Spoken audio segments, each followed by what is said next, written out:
Welcome to Free Thoughts, a podcast project of the Cato Institute's libertarianism.org.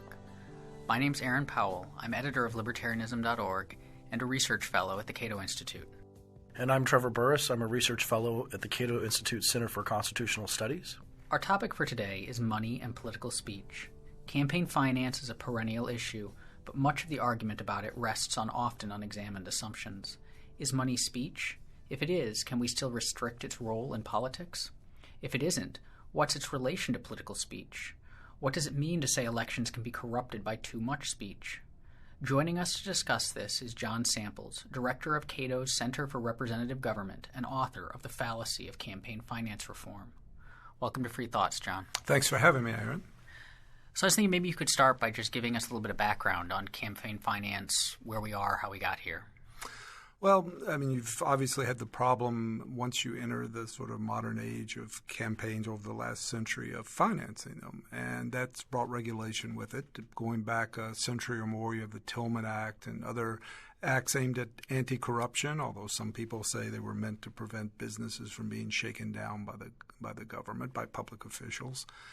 Not a whole lot of legislative activity over the middle part of the century. In the 50s, you get some more regulations. In the 60s, you really have the founding of the sort of political science of campaign finance, the study of it, and so on, and more discussions about it. Particularly as television becomes more important in the second half of the 60s, more money is spent on national campaigns. You get a lot more discussion. But it's really, you don't get comprehensive legislation and really don't have a lot of actual regulations because the disclosure in the earlier kind of Tillman Act and other acts that required disclosure, that was pretty much ignored by federal candidates by the mid-60s. You really get comprehensive legislation, though, after Watergate, and you get it as – you have some legislation passed in the late 60s before Watergate. It's very interesting legislation that we might talk about. But you get the federal campaign law, basically, in 1974. You clearly get it in the fall of 1974. You get it because of Watergate. Richard Nixon resigns in August. And then you get a sort of comprehensive set of contribution limits, expenditure limits, public financing. In a sense, Watergate gave the campaign finance reform community everything they wanted. That's what you got in the federal election law. But it implicated First Amendment, and so it went to the Supreme Court, and that led to the major case of Buckley versus Vallejo. Buckley v. Vallejo is sort of the framework which we work within when we do campaign finance regulation reform. Any discussion, John already mentioned contributions and expenditures. That was a distinction made and then sort of solidified by Buckley. Contributions are when you give money directly to candidates, and expenditures is when you spend it on your own. And that's a crucial distinction that still exists today and around which a lot of this discussion occurs. Buckley, when you spend it on your own for what? So if I want to, the difference would be here, I go and give money to, candidate Bob Smith, and he can do what he wants with it, or I can, buy a sound truck, drive it around, and spend it on my own and say, hey, vote for Bob Smith. And that's where the real crucial issue that first comes into play, which is the relationship between money and speech. And, of course, a lot of people sort of like to say money isn't speech, and that sort of should end a lot of the pro-reform people, and that should end the discussion right there. But it's not exactly the case that they ruled money is speech per se. John, how would you describe the way they described it? Yeah, I think it's a good argument in the sense, or an effective argument, to say money is speech because people, recognize that it isn't. A dollar bill is not speech, and so on. The idea in Buckley, which I think is a very sound idea, is that you can affect and indeed limit free speech by regulating the money spent on free speech. So if you, for example, to choose a later case, Citizens United case, if you prohibit corporations or other similarly legally established groups like unions. What's that? Like unions. Like unions. If you prohibit them from spending money on election campaigns, even though you have other kinds of ways for them to spend, perhaps, The problem is you're going to get less speech, and you have effectively limited freedom of speech. And this, you have to. The other thing we should mention about Buckley, because this rapidly, like everything else in life, becomes a partisan and polarized issue, particularly in the last 5 years or so. The Buckley court still had many members left over from the Warren era. It had liberals who joined in this opinion who were concerned about the effects of government, because that was still at a point where liberals were thought of as free speech advocates more generally. And so Buckley was a fairly rapidly written opinion, and it's become a sort of foundation stone of our Constitution. But it was also in some ways bipartisan and ideological. And the ACLU was one of the supporters for Buckley, and they also supported the Citizens United decision, which a lot of people don't realize because this is about free speech ultimately. Mm-hmm. So before we turn to these issues of money and speech and kind of the deeper questions here, can you just summarize what the Buckley court said? What was... Well, the whole question is if the First Amendment's implicated, if money implicates speech and you have freedom of speech and it's so-called high-value speech, it's political speech, then the question becomes, all of those Watergate-era reforms, do they violate that? That was the Buckley question. And what sort of reforms were these? Well, there was three basic ones that survived. The three basic ones, one of which didn't survive. There were contribution limits. You could give only so much money to candidates, and then you were also limited by the total amount you could give to parties, state parties, and so on. Then there were expenditure limits. So there were limits on how much a candidate could spend, and there were, although it wasn't touched on by Buckley, sort of limits on expenditure by other groups. And then finally, there was a provision for public financing of presidential campaigns, which is that, and it's a very interesting thing. I mean, they set up a mechanism whereby people could dedicate part of their taxes to a presidential public financing fund that was fairly controversial at the time. So you had these three questions. Were contribution limits legal, constitutional, were expenditure limits, and was public financing? And there was other sets of other issues, but those were the three big ones, I think. And the answers were expenditure limits were unconstitutional because they had a direct relationship on limiting the amount of speech. Public financing was constitutional because it didn't limit speech. It had the effect, the court said, of increasing speech. And contribution limits were legal because they sort of implicated a partial speech interest. That is, they were kind of political speech and kind of not, because it was this indirect relationship that you give to somebody else to do the speech. And the other thing was it was just a trade-off argument, basically. Congress could, in trying to prevent corruption, and corruption is the theme throughout this whole 50 to 60-year period before Buckley, to limit corruption, you could limit the amount of contributions. So the corruption then becomes the sole reason to basically limit contributions, and also, other kinds of regulations.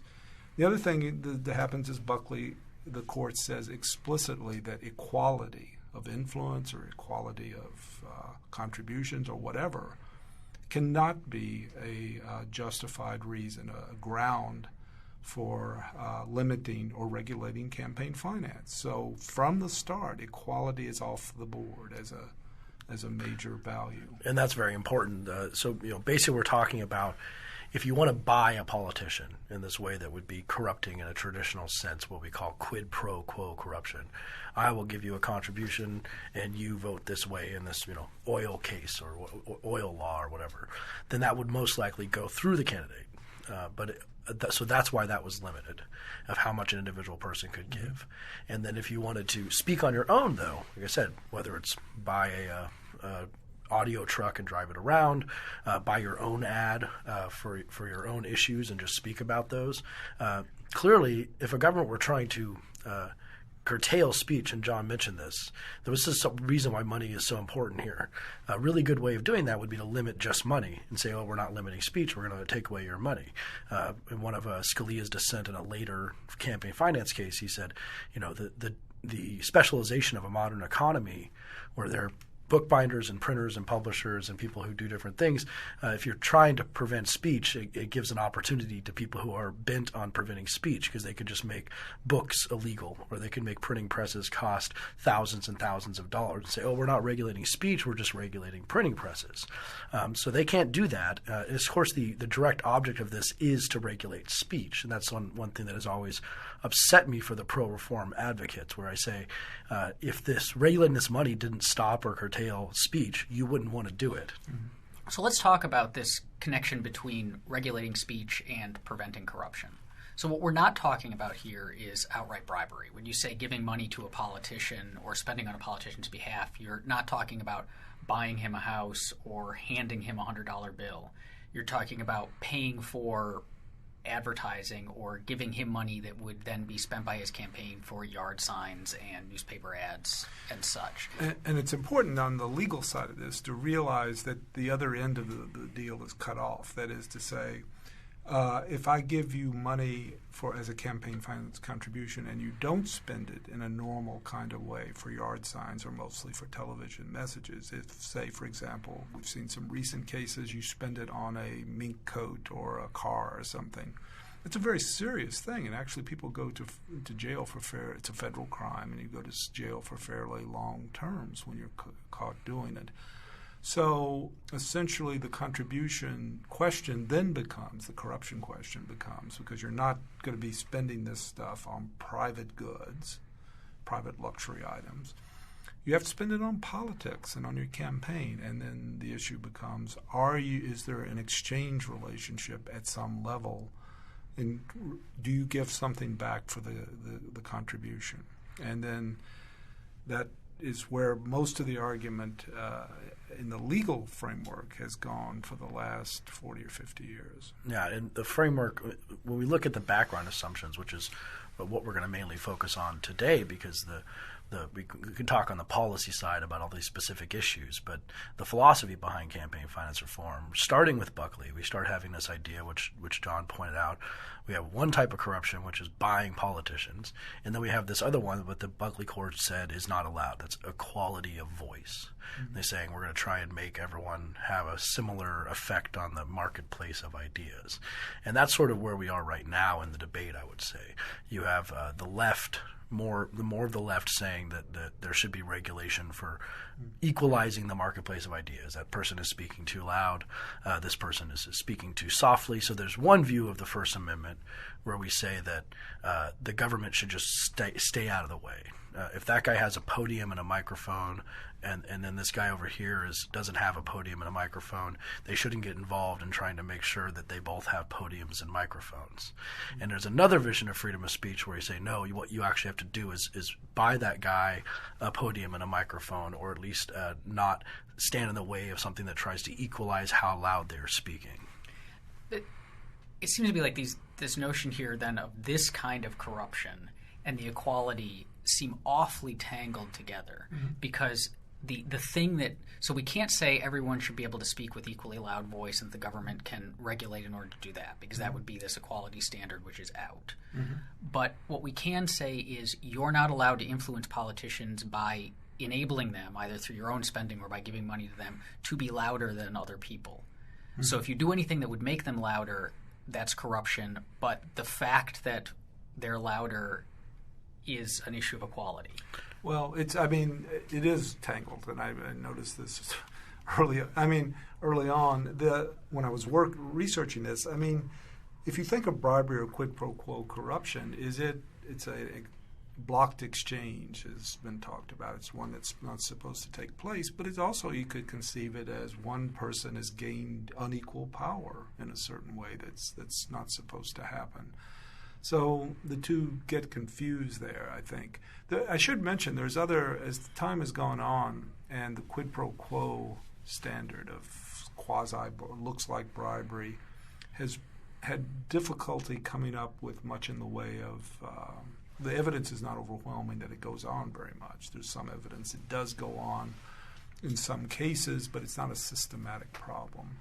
Other notions have come out which actually other ideas of corruption. Access is talked about a lot. Now, one notion of that is that, and again, here's a confusion with equality, which is people who, if you're a member of Congress, for example, people who give your campaign, you're probably more likely to meet with them, maybe in your office or maybe elsewhere, or maybe you meet with their representatives, with lobbyists, and so on. So you're more likely to do that. So there's an inequality between, say, the average person in your district and the people, your campaign contributors. And that is thought of as, is it inequality or is it corruption? You're selling access to your so this is a problem thought to be a problem, even if it's not. It's clearly a problem if I meet with you and the first condition is you make a contribution, and then when I meet with you, I listen to you and say, yes, I will do what you want. That's clearly a problem. But what if I just meet with you and listen to you and think about, cheeseburgers or something because I just want the money and I'm no way I'm going to do what you want? It's still a problem from this point of view, the reform point of view, because the access itself has been exchanged, even with nothing happening. So that turns up in Supreme Court appointments. Supreme Court appointments too down the line probably, but in these decisions, because you have to deal with, and then so you're meeting with your supporters. Here's the response to this. How can you tell that's corrupt, right? I mean, people who are you meet with voters too. If a guy has a control over a vote block, you got to meet with them. You're more likely right. How is saying I will give you cash, which can only be used to do these things that presumably help your chances of being elected. Mm-hmm. It's because otherwise it would be bribery of some sort. Yeah. So I'm going to give you cash in exchange for you doing what I want. How is that? How can we distinguish that from saying, well, I and potentially my friends will vote for you or not based on whether you do what I want? Mm-hmm. I mean, is there a way to distinguish voting? Well, the difference between representation and corruption is actually not clear. It's very hard to draw a conceptual, because you can talk to congressmen. Most of them will say this, that they're servants of the people. They respond to what they want. And some people might say, well, this is a problem. We need principled people in Congress, or we need people who maybe will vote against their principles if they think that their constituents want them and they got enough phone calls about this issue, or someone met with them about this issue. What is generally the case is that no one has an equal voice in politics on some level, right? If you know your representative, if you are a member of a voting bloc, you have an unequal voice compared to someone else. The bigger question is whether or not the attempt to equalize via government creates a problem that is worse than the condition of having unequal voice in government. I think that unequal voice in government on some basic level is endemic to democracy. I don't think there's any way of getting away from that. What do you mean? I think that just what I said, that you have different people who will have the ear of representatives more than someone else. And if you took all money out of politics, whatever that would mean, if you pressed a magic button, took it all out of politics, then other people would have a different voice in politics. So Oprah would have a different voice in politics, or the New York Times would have a different voice in politics than the big Republican spenders and the big unions. They would have a different equality of voice or inequality of voice. So it's kind of a question of who should have a voice in politics and what characteristics should make you have a voice in politics, if that makes sense. Mm. And I think then also you get back into the mix that you've got this constitutional framework about once you recognize that money and speech are implicated and regulation is sort of tied up in all of that, then you've got this Congress shall make no law about freedom of speech, and so you've got that to consider too. You're not really designing a trade-off system here that makes the best kind of view among all these values. I want to return a little bit to the corruption issue because I think it's actually one of those sort of mind-boggling things that it's fun to think about when you're on long drives and you don't have anything to think about. Which, the way it's put is this: if the one notion you see so often is somebody voted a certain way in Congress, and you go back and look at the campaign contributions, and they're supported by interest that benefited from that vote. But then the question can be posed is this, and it's based in some experience that people say in Congress. Did the general assumption is that the money given in contributions or whatever, it could be given independently too, caused the vote. That is, the member received the money and said, I'll give you this vote implicitly. There's nothing explicit about it. So the money caused the vote. But the status and meaning of the money of the contribution is at issue. Because you can ask the question also, is it also possible that the vote caused the money? Which in the sense you look around and you see that this guy, has a track record. Or I'm trying to think of a specific example. If you're thinking about giving to presidential candidates, right? And you look around and say, well, I think Rand Paul's going to have a pretty prudent foreign policy, so I'll give money to him. Well, that's the vote or the expectation about the vote or his statements and actions in Congress have caused your contribution. So how do you know which is which in these kinds of situations? And that's bedeviled the possibility or problem of trying to figure out this simple corruption. And usually what happens is, frankly, there's a real problem here of distortion in analysis, which is this. If I look at some congressman's vote and I don't like it, I think it's just really a stupid vote or an evil vote or a harmful vote, I can't understand how anybody on earth would ever vote that way in Congress. I'm led to the conclusion, well, if that's true, maybe the only reason they would have voted that way is because bad reasons. They were given money to vote that way.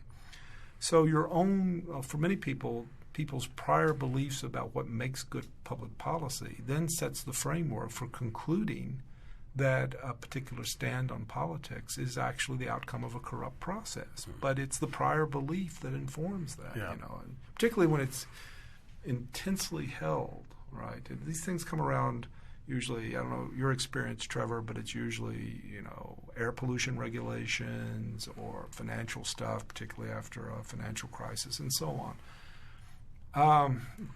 It's very hard to step back because the regulatory process and its analysis is caught up in politics. It's just suffused with it. I think this is a really, really crucial point, and it's one reason why the First Amendment is a Congress shall make no law type of amendment, because I think that a lot of opinions on campaign finance can be explained by that. Sometimes we sit around and we wonder, why is it that other people disagree with me? And I'm so right. I know I did. I'm so right. So why is it that people disagree with me? And one of our first predilections is not to maybe think that it's not because I'm not as convincing as I think I am, or my views aren't as obvious as I think they are. So that's a sort of psychologically difficult thing to think. So your next thing is to think that some sort of influence is creating them believing in this. And I think this is pervasive in political discourse in general. There's people – so the left has this idea that, absent campaign finance, corporations, yeah. So if we leveled the playing field, that's like, so there's a big part of campaign finance reformers who sort of think that politics should be like, well, let us retire to the parlor and have a spirited discussion about the events of the day, and you get 5 minutes and he gets 5 minutes and we'll see who wins. Well, it's PBS. Yes, yeah, exactly. But so that's what they would like, and they think, and you have a predilection to think that if you were given an equal playing field, you would win because your ideas are so much better. And so there's an idea that the only reason that we don't have, sufficient EPA controls and air pollution and all these things is not because I'm wrong, but because the corporations are outspending. And that's true on all sides. Like right, the right tends to think it's teachers, university professors and the mainstream media. And if they all shut up, therefore we would win. And I think this is it's not university. It's an interesting idea.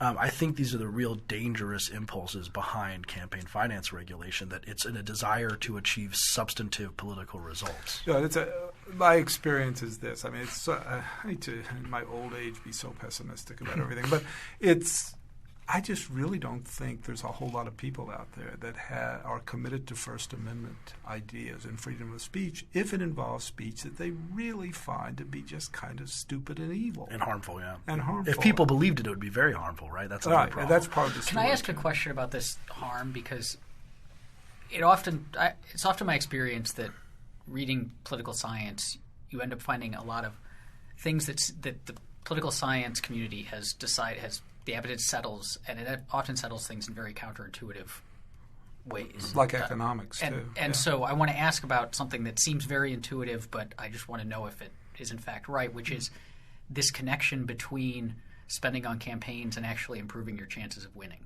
So the whole, the reason we're concerned about spending on money is because it would potentially, these guys want it because it's going to improve their chances. We're going to give it to them because we think it's going to improve their chances. But does giving money to candidates or candidates spending more money actually have a significant impact on their chances of winning? This is kind of a mess, actually.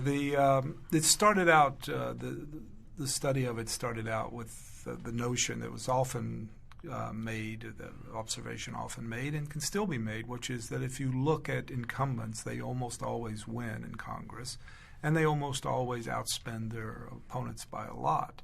But the problem was, it's not always the case that happened, and so you're trying to figure out how much more of a kind of advantage or effect they got out of additional spending, because incumbents that are in trouble spend a lot of money, but they lose. And it's very difficult to say, actually. They've had a hard time unwinding all of it about the additional advantages you have. Now, a lot of it, we were just had this couple of authors who studied the 2012 election. John cited this book on the 2012 election. And their conclusion was that, and I think this is a fairly common notion, as long as both sides are roughly equal, so you reach a sort of level of equality, the actual campaigns themselves, including the spending on them, doesn't have much effect on the outcome. It's circumstances and stuff that has a big effect. Yeah, and we saw that too with the amounts of money spent by Sheldon Adelson, is that his name? Yeah. And the Koch brothers and everyone So else. soon forgotten. And the union spent an unbelievable amount to combat the Michigan initiative to amend the Constitution to allow right-to-work legislation, and they lost that too. It's not the case that money always buys elections. There was this interesting recent case too, that from you guys are out of Colorado, I understand, for part of your lives, and they had this recall fight about gun control, basically. And that was odd. The other thing is a counterintuitive inequality, which was that the gun control forces put a lot of emphasis on this. So they spent about $3 million defending these candidates against recall, and the NRA or whatever forces had much less money to spend. And of course, the recalls went through, and it's one of them narrowly, but still. There's a lot of examples of this kind of thing depending on circumstances. The other point I would make here is that has been established, I think, is that challengers don't need to spend as much money in the end in Congress on races. They need to spend enough to be able to make it a race. So the typical problem you have is connected to safe districts in general elections in Congress. So you end up with a congressman spending $1 million, $2 million, but the problem is the other guy spends $50,000 or whatever, which then leads you to, there's another element to all of this, which is how much people raise and how much they spend is not independent of the candidates. So if the incumbent seems weak, or it seems like a bad year is coming, think about 2010 or 2006 for the Republicans. People, whatever the money situation is, people tend to feel like the better candidates with experience and some attraction to the electorate, tend to feel like they might make a challenge to an incumbent candidate. So when they do that, their quality means they get more money. What's not often noted is the people who end up with $50,000 and losing by 50 points are in safe poor. districts. They're poor candidates in safe districts. It's a bad start because it's a safe district. It's not a good year. The challenge is unlikely. The best candidates are going to stay out. So you get a weak candidate, and then nobody is going to give a weak candidate money because they're expected to lose. There's this, sort of cascade of factors that mean that you end up with incumbents, but incumbents who are in trouble, incumbents who come in at 53% in the last race. The evidence is that you can raise money to make a fight with them. and that you'll get fairly decent candidates if there's any members of the party in your and that's pretty important too, because there's a diminishing marginal gains on campaign spending. So that's the other point, which is important to bring up, because people may be wondering, well, why wouldn't you want to regulate campaign spending, even if there's a small chance or not that pronounced chance of corruption? And the reason that I'm against it and you're against it, there are huge costs. In addition to there being a First Amendment that's pretty straightforward, there are huge costs to campaign finance regulation that a lot of people don't really talk about. And so one of them is incumbent protection. And that's what we have. So if you think about you think about trying to unseat an incumbent, and so you have a diminishing gains on what you spend in your election. The first 500,000 a challenger spends, let's say, sort of puts them up to parity with an incumbent, because you can think of an incumbent as having already spent the money, and if they decide to hold a press conference, they have name recognition, they have so many things at advantage. So the first $500,000 might get you to parity with the incumbent, where you can hold a press conference and people will come and people will recognize your name. And then after that, you can spend up to maybe $1.5 million. But if you spend $50 million, it's not going to do that much for you compared to that first 500,000 and then the next 500,000. But the gains will be diminishing over time. But so one of the things that campaign finance regulation does, by making it harder to raise money in a variety of different ways, is it prefers incumbents. They don't have to raise as much money if you make it harder on their competition. It's kind of like big business regulation. The incumbents are the big businesses, and they get less hurt by the regulation than the small guys who are trying to compete against the big business. No, I think that's right. And Brad Smith, some years back, when they were setting, I think, contribution limits in a public financing scheme or something, calculated that the actual numbers were about, just below the limits for both candidates would be just below what a challenger needed to be successful. The one thing that struck me recently, though, is sometimes there's an argument about arms control, right? Which is that, these people, particularly when you have an expensive Senate race where you could have $20 million spent on both sides, if you need to be even, and then that both sides will have a chance in an even race, actually, if both sides spend $10 million in that hypothetical Senate race, the challenger would actually probably be better off, would certainly have enough money. Why don't you just have regulations that bring, just like an arms control pact, we feel secure with 10% of the nuclear weapons we have. Why not bring it down to 1 million or whatever the number is? So it seems like a good argument without any big effects on one side or the other. The interesting thing about that argument is, so in other words, with Obama and Mitt Romney, why not, instead of spending $1 billion each, why don't they just, like public financing, have a couple $100 million? Save money, Yeah. And, and there's a libertarian element here, too, which is, do we really want to waste all this money on political campaigning? It's politics, after all, and all that. The problem is, the odd thing is, the costs there are really democratic costs, in the sense that there's some fairly strong evidence that, and not surprising evidence, that the more money that's spent on campaigns, the better informed the voters are. Yeah, and people may think differently about that, because going back to what we were talking about, thinking that people are duped by campaign finance spending, there are people out there who think that, they see, let's say they're Obama supporters, and they see a Romney ad, and they say, man, who would believe that?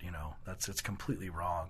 But they think that there are people out there who see the Romney ad and say, oh, yes, I will now vote for Romney. And it's like a robotic response to it. But what actually happens with campaign ads is you see it, and maybe you go and research further about it, and maybe you write an op-ed about it, and someone writes an op-ed in response to it, or a letter to the editor. Very, very few people see a campaign ad and just decide that they're going to believe it automatically, right? Well, this goes back to Aaron's question about what are the effects of money, actually, right? And, the idea, you're right, is that you spend a lot on advertising, and as a result, you end up with people who are voting against their own interests. And again, this is, even at the social science level, it's not wholly implausible initially, because people don't know a lot about politics, and there's always been this question whether people could gain enough information. But surely, first thing is, you don't want to limit spending, because people will become more informed.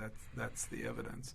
And it's also true, I think, that the likelihood, particularly now, of moving people off their partisan priors prior beliefs. For people over 20 or 25, yeah, it's very, very hard. I mean, I just from, in other words, the duping argument is not very. The duping argument has always struck me as interesting because it seems to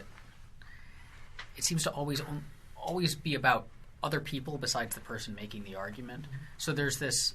It seems like there's two types of corruption going on in this conversation. There's the corrupting of politicians, where we're saying, look, we'll give you money or support you in this way if then once you're in office, you'll vote in ways we like. Mm-hmm. But then there's also, you hear a lot of rhetoric about the corrupting of the political process and the elections themselves. Or the corrupting of minds. Right. Yeah. So that if only we had limited the spending of these guys, then the right people would have gotten elected. Mm-hmm. And that gets to this, that's where the duping argument comes in, is there's this notion that the voters somehow, if they see a whole lot more ads for one guy, then they're just going to fall in line behind that guy. And so we need to limit the number of ads. And this seems to present kind of a particular picture of the American voter as someone who is almost mindless and will just do what he or she sees on TV. It's also the sort of metaphor about inequality and equality, which is that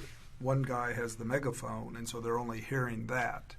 And, today that's especially not true, I think.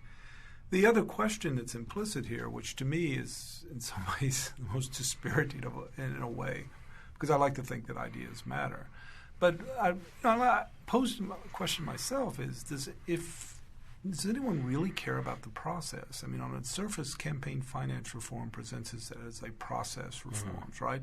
The American elections and what follows in policy making thereafter has some fault. It's corrupt or it's unequal or whatever. And, by fixing it, reforming it, you would fix the process and you'd have a better process. Make it more fair, Yeah, you'd make it more fair and you'd have a better process. And all of this seems, at this point, I haven't said anything about who wins elections or what kind of policies you make and all that stuff. However, people seem intensely interested about outcomes and things that happen that would have caused a conniption fit if the other party did it. And the biggest example here is Barack Obama in 2008, I think. And I should say that this point is actually bipartisan. There is a striking partisanship about campaign finance reform, for or against it. Democrats mostly, I like to say it's in their DNA and they're activists. So, but Barack Obama, is the greatest fundraiser in the history of the Republic. And he set records, but most in 2008. But also, he essentially the public financing system was in deep trouble and was dying, and he simply finished it off in 2008, which normally would be a high crime and misdemeanor. Well, he said he would participate in it, and then went back on it. And then polished it off for very well understood political reasons. But that's okay because it's Barack Obama, right? There were some complaints, to be fair. Some people focus on the process, but it wasn't very much. And as I said, this Colorado gunfight in which you had big money coming in. A lot of it from Michael Bloomberg. Yeah. And again, that was not, has any people listening to this podcast, have you heard about that, the $3 million spent out there? Well, it's not really worrisome in the same way. It seems that people really are concerned about money, and they're concerned about the things that are connected to it, which is a particular set of political views. And to be fair, so often, I would say with Mitch McConnell, I think over time he fairly quickly became an actual advocate and believer in the First Amendment, despite the outcomes. But for a lot of conservative Republicans and others, and maybe some libertarian, less likely there, I think, it's really about, control the unions now. Yeah, they want to control the unions. They wanted to eliminate PACs at one point in the 90s and so on. It's partisan outcomes. It's very unclear. I think it's a good way to segue into the actual substantive, we were talking about the substantive motives to influence the outcomes of political debate. We get into Citizens United, which is the rogues gallery of Supreme Court opinions now. And one way that I always very rarely do you find someone, they exist, who's a campaign finance reformer who attacks money spending on both sides equally. So you had Senator Durbin recently attack ALEC, the American Legislative Exchange Council, in sort of an underhanded way. He sent a letter to Cato. Our President John Allison responded to the Wall Street Journal asking about ALEC supporting stand your ground laws via money in the states. So he thought this was sort of illegitimate that someone would be supporting a stand your ground law in the states, where at the same time Bloomberg is pledged to spend millions and millions of dollars to reform gun laws in the states. Now, if you're just an honest person who thought money in politics was a bad thing, you would say, Bloomberg is also a problem here. And similarly speaking, in the Citizens United decision, which we should have John explain what that was, but it applies to corporations and unions. And usually you just hear corporations. And that always shows to me that they are only concerned about one side of the speech and not the other side of the speech. But to some extent that, psychologically makes sense, because if your concern in all this is corruption, and whether we're talking about corrupting the elections or corrupting politicians, corruption is always something that's in a bad direction, right? Like we never corrupt things into the direction that they ought to go. And so if you, like all of us think that your views are right, because if you didn't think your views are right, then you wouldn't hold them. So we're predisposed to believe we're right. And you think that people who – That's not very liberal. You think that people who then agree with you are also right. And so their money, therefore, is not – spreading correct ideas is not corruption. It's fixing the system. And so it's therefore not corruption when Bloomberg spends money in favor of gun control if you think that gun control is correct. And it is corruption if you're spending money to stop gun control. It hadn't struck me before that this is sort of like the version of behavioral economics, right? But it's behavioral politics. It's sort of like the founders understood that we are not corrupt, but kind of biased. Limited and and distorted and biased in our assessment, and therefore you're not going to get good legislation about speech that's trying to do something in the general interest. People are going to be doing it for through distorted analysis and reasoning. So you just put it off political speech. You put off the calendar, and that strikes me as making a lot of sense. Yeah, in particular because I think people's worries about even spending advantages are probably mistaken in the sense that it matters a lot. I had a friend, a very outstanding scholar at University of Massachusetts Amherst, Ray LaRaja, who I remember him when I first knew him and he was beginning his studies, said something like, well, money just doesn't matter that much. And what he meant by that is, at the end of the day, and I think I've seen like sort of liberal democratic professors or professionals saying about campaign finance reform. Even if you put all the stuff aside, I just don't think we got that much out of it. Just hard-boiled political point of view.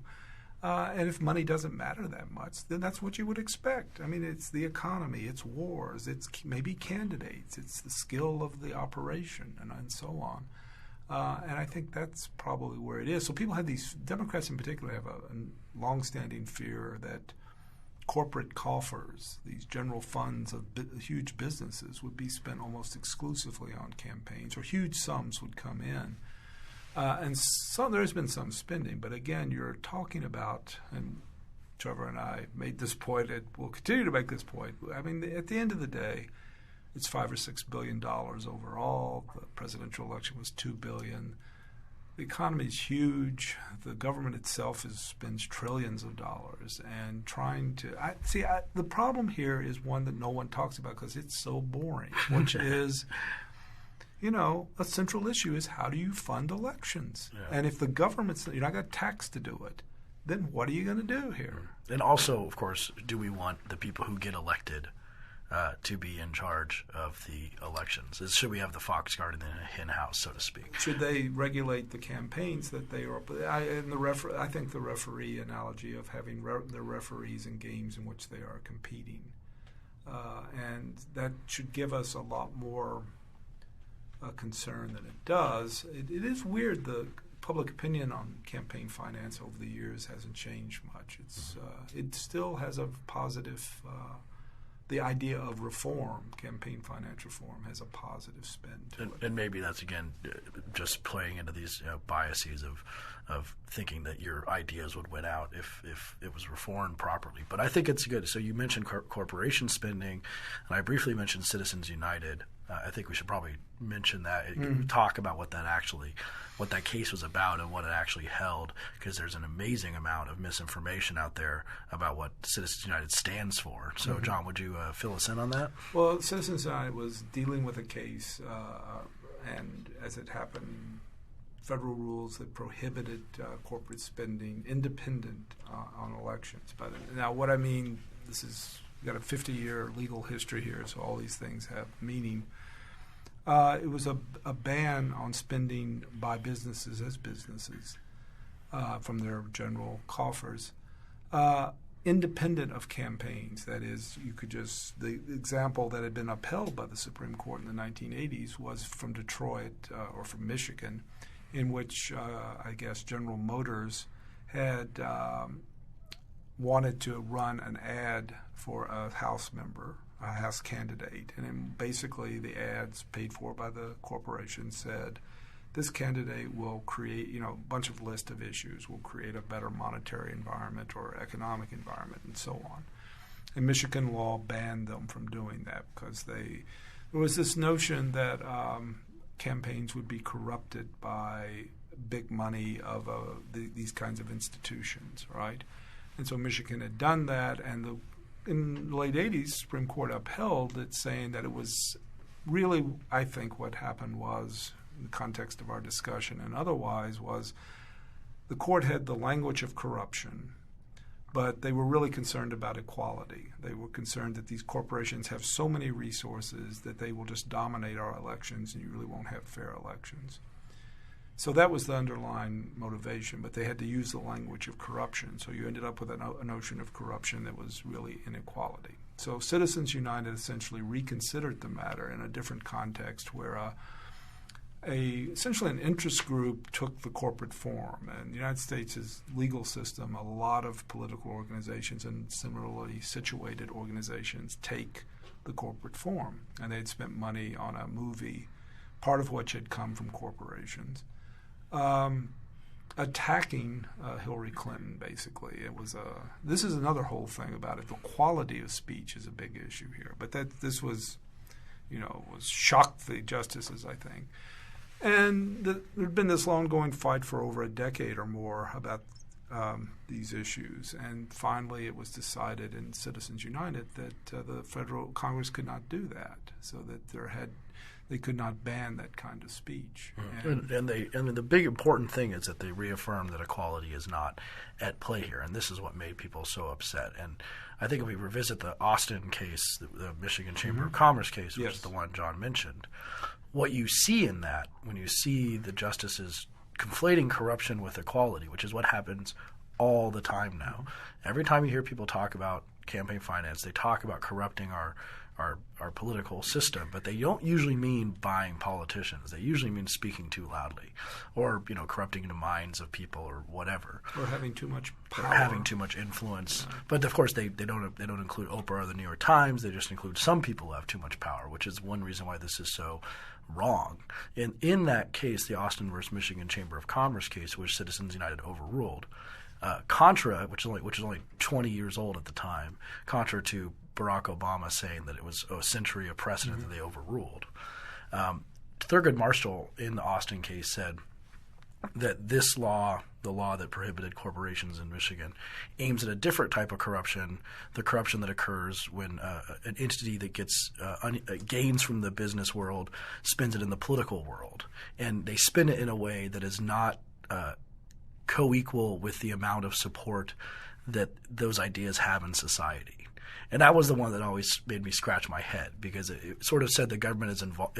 They're in charge of figuring out how many people believe something in society, and then making sure that people aren't spending too much disproportionately with the steady state so this would opinions. Prohibit people from seeking to change minds. Basically, yeah. It's like it's that like there's you can something. only talk if people already agree with you. Exactly, or you can only talk as loud as though people who agree with you, and that's why it's hard to come up with any coherent coherent principle that would not be just complete politics to make that into a test of any sort. And that's what the court had to deal with, was that rationale in Citizens United. They did not hold that corporations are people. Corporations have been legal persons for years and years, and it's a good thing too, because if they weren't, the Fourth Amendment wouldn't apply, and they could just go in and take all your medical records. The Fifth Amendment eminent domain clause wouldn't apply, and they could just take the property of, let's say, churches, which are often corporations, just take that property. And many people supported this. This became such a huge thing for the left because the left has become, so anti-corporate. I mean, that's sort of almost the driving thing: corporations versus everyone else. But they're always surprised. I find that people who don't know a lot about the case, that the ACLU supported Citizens United in that case. The Sierra Club, which is a corporation, had been cited a couple times by the Federal Election Commission for violating these laws where they're speaking within 30 or 60 days of an election. They were also in support of Citizens United. And so they just simply hold that there's nothing that allows the government to regulate the equality of speech. That turns the First Amendment from a limitation on power into an empowering object in some weird sense, that we shouldn't trust politicians and people who are limited by our own biases, as John pointed out, that we shouldn't trust them to do this. We should just have a complete ban on these kind of laws. Well, this it strikes me that this is for libertarianism.org, talking about Austin. It struck me that that could be an outgrowth of Michael Walzer's work that we've discussed among ourselves at times. I mean, that maybe what Marshall was in some way getting at was the idea that he wanted, the economic sphere was the economic sphere, and it has a certain logic to it. And then the political sphere is supposed to be separate, and it's not supposed to be boundary crossing. Yeah, Michael Walzer has a book called Spheres of Justice, which has some really interesting ideas, at least in the beginning of it, about how, generally speaking, we think that we shouldn't have, the guy, if the girl that I'm super into, if she goes with the guy with the nicest car, I get kind of upset because having a car shouldn't be what gets you girls. And so, similarly speaking, but it's exactly the same. It's an overlap of Walzer's idea is that you can have within certain spheres, within the sphere of business or within the sphere of cool cars or whatever else, you can have inequalities. Some people can have more power, more whatever, but that inequalities in one sphere of conduct should not carry over into another sphere. Just because you're super powerful in sphere A should not mean that you're more powerful than other people in sphere B. And I think that that's a very, very compelling and intuitively compelling argument. But you have to transfer it over to governance and show that, people don't always believe that in the same way. Like I brought up Oprah in the New York Times, but as I said earlier in this discussion, there are many unequal ways that people can influence politics, and they can transfer something from one sphere to the other sphere. And so Oprah gets a lot of power, giving cars and promoting books, and then has a ton of political power. And then the New York Times gets a lot of power from good reporting, and then its editorial page has a lot of power. So unless you can, I totally think the spheres of justice idea has a lot of appeal, but you have to be able to apply it equally and coherently and with principle, or don't apply it at all, I would say. It just struck me as you were speaking, another issue here too about talking about reformers and the left. I mean, I think they probably, of course, with them, growing inequality is always a big issue, and it's one of their central arguments these days. But one of the odd things about campaign finance regulation is, if you think about it, if you compare the period in America, the growing regulation inequality they cite is also during the period of campaign finance regulation. So the golden age they look back to was an age when there was formal, like the 60s and 50s, the golden age of more equality was also an age when there was very little regulation. There was, and even the regulations that existed, like disclosure, were pretty much ignored. And so everything, it's true that lots of different things have changed over those two eras, but it doesn't strike me that it's obvious that regulation is going to help you with those issues. I think that brings up a good point about, we've used the Eugene McCarthy story. John and I, talking about campaign finance stuff, but we use it all the time, and it might be getting tired. People forget who he was. So the Eugene McCarthy story is a story about the 1968 presidential election, wherein Lyndon Johnson is fighting a very unpopular war in Vietnam, and the mainstream Democrats are generally supporting that. Eugene McCarthy is a quite left senator, or is it a congressman? He was a senator. He was an odd left guy. I mean, as we think of, we've all become, I guess, more coherent in the times. But McCarthy had, these odd things about him, and he was from the North. He was an old Yankee. And he was kind of like, maybe like Dennis Kucinich. He was very anti-war, so he decided to challenge a sitting Democrat president for the nomination. I mean, the analogy here, that usually doesn't happen. Mm-hmm. No one challenged Barack Obama for the nomination, and so he decided to challenge him, and he got about $600,000-ish campaign donations because he had different ideas. He wanted to rock the boat.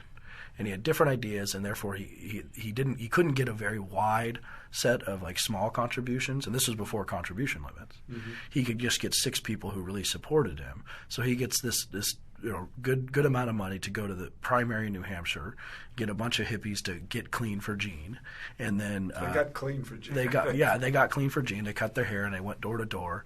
And he didn't win the New Hampshire primary, but he came really close enough to make Lyndon Johnson withdraw from the election. So the other thing about this is that contribution limits and other types of reform, independent expenditure regulations, and all these different types of laws, they tend to make political opinion less diverse. They water down political discourse in sort of a basic way. Everyone sort of sits in the bell curve. And so going back to your point about, back when there was their golden age of less inequality generally in society was also no campaign finance regulation. More and more people are moving to the middle in political ideas. They say, the Democrats and Republicans are the same. There could be a campaign finance reason for that. Because if someone wants to rock the boat, they can't get someone to give them a ton of money to come up with a new idea. Until Citizens United. Until Citizens United, yeah. Yeah, and we do now live in a period of no contribution limits. Yeah, and I make the analogy of if we all got together and decided we were going to have a national album, like we're going to choose a national CD album, and everyone could just buy one. And so whoever sold the most at the end would be able to win the national album. Well, everyone would start – the bands that were competing would run to the middle, and they'd make the most insipid album of, watered down, just pop stuff because no one could support a band more because everyone can just buy one. And it's similar in politics. So yeah, that's a good point. So I think the takeaway from all of this, at least the big one, is campaign finance has a ton of issues, and they're all much more complicated and subtle than a lot of the argument about them. Yeah, I'd say don't believe the hype. Yeah. We've been around and around this. It's not just people of bad will cause problems. There's real issues, and you got to be willing to trade off free speech. If you want to do that and you want to have equality, I would challenge you just to face what you are doing. It's not you're actually doing something that runs counter to the regime and the Constitution. You may want to do it. I admire Jeff Stone as a law professor that says, speech implicates money, but we need more equality, and we need to make that trade-off. Okay. So be clear about it, yeah. But there's the philosophical underpinnings of the whole thing: freedom versus equality, regulating the marketplace for fairness, and then also these biases. Another thing, some of the background motives about why we might want to regulate campaign finance. And one thing we should add for Trevor and I, which is, if you want to do that, if you want to be Jeff Stone, you should actually put something in the Constitution or clarify the 14th Amendment so that it does apply. We would want that step. But I think just when you're thinking about it at home, you should, do that. But don't believe the hype. Things really are. And serious people of both parties and all ideologies who have looked at this, it's very complicated. It's a populist issue that is not well served by populism. Pass the ball back and forth between populists and not well served. Thank you for listening to Free Thoughts. If you have any questions or comments, you can find me on Twitter at ARossP. That's AROSSP. And me on Twitter at TC Burrus, Burrus. To learn more about the issues we discussed today, or about the theory and history of liberty, you can find us on the web at www.libertarianism.org.